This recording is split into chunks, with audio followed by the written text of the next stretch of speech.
嗰個後續咧就係美國會嗰個入邊，因為其實而家咧美國已經係好嗰個社會咧已經係好 divisive 啊，已經係好 polarize 啊，即係內部係好分化㗎嚇。咁我覺得咧今次 ICE 槍擊事件啦，呢個女死者叫 Renelle Nicole。喺明尼蘇達州，我覺得呢單嘢咧係會演變成可能即係更多嘅內亂啦嚇，更多嗰啲 civil strife 啊嚇，即係嗰啲社區嘅爭執啊，社會嘅撕裂嚇。我諗你就算好詳細去睇嗰條片啦，你有好多嘢都未必能夠即時確定到㗎，你好多嘢都未必確定到㗎。咁原來咧，而家確定到嘅咧就係咧，係前面個警員，即係嗰架死者嗰架車向前駛嘅時候咧，佢開槍係打中咗佢，嗰槍係致命嘅，係啦。後面啲人有冇開槍咧？咁呢個我都睇唔清楚嗱，但係我今日咧，其實我呢條片唔會好長啊，因為我想 bring up 一個 point 咧，就係嗰個。就係架車喐緊嘅時候啊，嗰個物理嗰個現象啊，嗰個 physics 方面嗰個 phenomenon 係點樣嘅？因為咧，我哋睇嗰個片嘅時候咧，嗰個 Honda 嘅 SUV 嘅右邊嘅左邊啦，左右都有人嘅喎，左右都有人喎，試圖去截停佢或者拉佢出嚟 something like that，OK？係好貼近嗰架車㗎，嗱嗰個問題又喺度啊！我講咗呢個 SUV 右邊嗰度先，因為咧佢嗰架車係褪後 reverse 嘅時候咧，因為佢嗰個 steering wheel 佢嗰個方向盤咧，佢已經係偏移咗少少㗎咯喎，所以佢架車唔會打直咁褪後㗎喎，喺車入邊嗰個女司機可能自己唔知喎。佢一褪後嘅時候咧，已經係一個弧形嚟嘅喎。佢一褪後嘅時候咧，已經有啲偏角嘅咯喎。嗰個 arc 啦，或者我哋叫 curve 啦，嗰個弧度咧係或多或少，即係你唔知佢弧度係究竟係大定係細喎。但係佢一定係有個弧度喎。咁所以佢一 reverse 嘅一褪後嘅時候咧，佢一定係會 brushing against 嗰個人啊，因為嗰個人係直情就喺嗰度車門嘅隔離。佢企唔穩嘅話就撞到佢噶咯喎，咁你再諗下，即係可以有更 worse 嘅 scenario， 更糟糕嘅情況咧，就係佢一跌咗喺嗰度，係咪雪地嚟添啊？佢咧如果係一跌咗喺地下嘅話咧，佢一褪後嘅話，佢個前轆咧可能係 run over him 喎。你諗下架車幾重喎？所以咧其實係。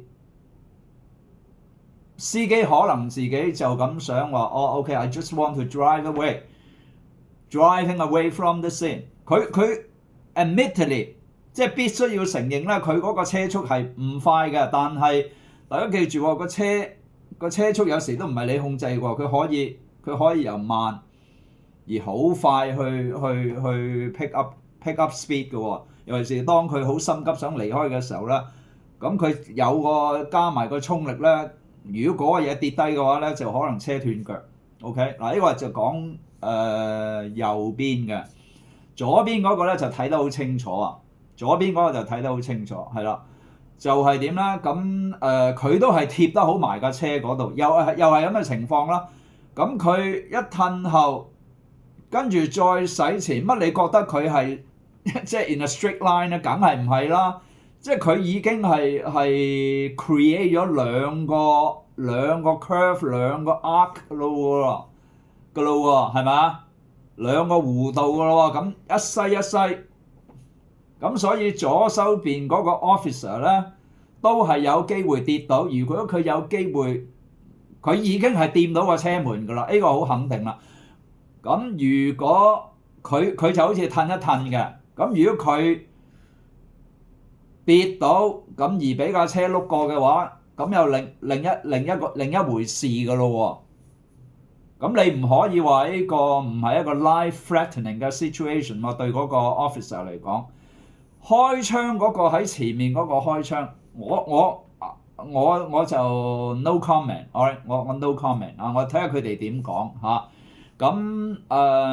但係我覺得如果你話即係佢係個 driver 好 innocent，係只係揸車離去，咁你唔應該殺害佢，咁你似乎係將件事係睇得簡單咗啲，嚇。因為咧嗰個係一個 the heat of the moment，一個當下嘅混亂，一個混亂嘅情況，情急之下嚇，而係 in a split second 嚇，即係電光火石之間咧，你又要作出一個反應。咁根據報道咧，就其中有位開槍係咪嗰個開槍嗰個 officer 咧？就佢好似喺2025年咧，佢係試過咧係追車嘅時候咧，係試過俾架車係撞到或者係拉到㗎嚇。你架車佢褪後咗之後，佢再向翻前行嘅時候咧，佢嗰個弧度啊，佢嗰個 curve， 佢嗰個 arc 咧係會更加大㗎。Accordingly，嗰個車頭所畫出嗰個弧度咧更加闊、更加大嘅話咧，就更加容易咧就將企喺貼近呢個車頭嘅車側嗰度嘅人咧，係將佢拖行或者係撞到。呢個係一個車輛嘅物理現象嚟㗎嚇。以前咧我有篇文咧教書咧，佢就係喺麥當勞入邊咧，嗰個男人咧就偷咗個女人個手袋，偷咗個老虎嘅手袋。咁跟住佢離開麥當勞，咁你知啦，佢美國嗰啲車都係泊喺麥當勞門口啦。咁佢上咗車，咁個女人咧就驚覺之下咧就追出去，咁咧就拉住到車門。咁嗰個男人咧褪咧又係啊，佢其實係直褪喎，但係都將嗰個女人咧就拖咗落地下。咁咧就好彩啦，就係個轆咧冇車過佢隻腳，但係嗰個女人咧都周身瘀晒㗎嚇。咁我記得咧就呢個 Rennie Nicole 單嘢咧就令我記得咧，即係我以前咧即係教學生嗰篇閱讀理解嚇。我嘅對呢件事嘅 input 咧就只能夠到呢度為止。呢個 officer 佢係會俾人哋咧就將佢擺喺 put under the microscope 咁去顯微鏡之下去分析嚇。因為呢單咧係一件好嚴重嘅事故嚟㗎，咁我相信我係會睇到好多真知灼見啦。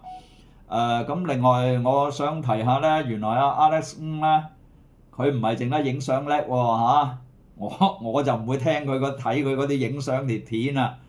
我估唔到咧，就我係從來係唔睇佢嗰啲攝影獨白嗰啲片，因為佢係專家嚟嘅。